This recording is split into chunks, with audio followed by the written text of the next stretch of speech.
In today's video, I'm going to teach you how to navigate the Asana admin console. By the end, you'll know exactly where to go to manage your organization, your users, and your account settings with confidence. Let's start with how to access the admin console. First, log into your Asana account using your usual credentials. Once you're in, look at the top right corner of the Asana interface. You'll see either your profile picture or your initials in a small circle. Go ahead and click on that. This opens a drop-down menu with several options related to your profile and account. In that list, look for the option labeled Admin Console.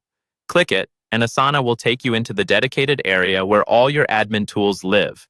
If you don't see this option, it usually means you're not an admin for that organization, so you may need to check with whoever manages permissions in your workspace.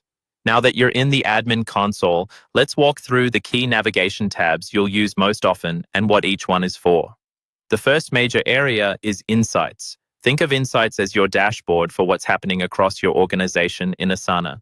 Here you can view daily data on activity, including project and task trends, and see which teams are most engaged. This is especially helpful for understanding adoption, spotting where work might be slowing down, and identifying which teams are really leaning into Asana. Next is the Users tab. This is where you manage the people in your Asana organization. From here, you can invite new members, adjust roles, and distinguish between guests and full members. You can also review last login activity, which can be useful when you're cleaning up inactive accounts or making sure everyone who needs access is actually using it. Whenever someone joins or leaves your company, this is the place you'll visit to keep your roster accurate. Then you have the Billing tab.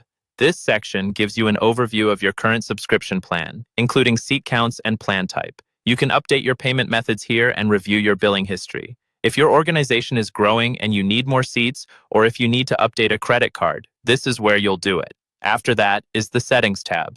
This is where you configure organization-wide preferences. Here you can manage options related to Asana AI features, define fiscal year time periods that match your company's reporting cycles, and set security contact emails so important alerts go to the right people.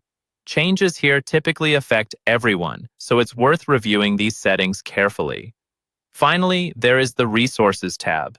This area is designed to help you and your team get more out of Asana. You'll find training materials, helpful guides, and direct links to contact Asana support if you need assistance. If you're rolling out Asana to new teams or you're troubleshooting a specific issue, this section can save you a lot of time. That's the core layout of the Asana admin console. Access it from your profile menu, then use Insights, Users, Billing, Settings, and Resources to manage and support your organization effectively.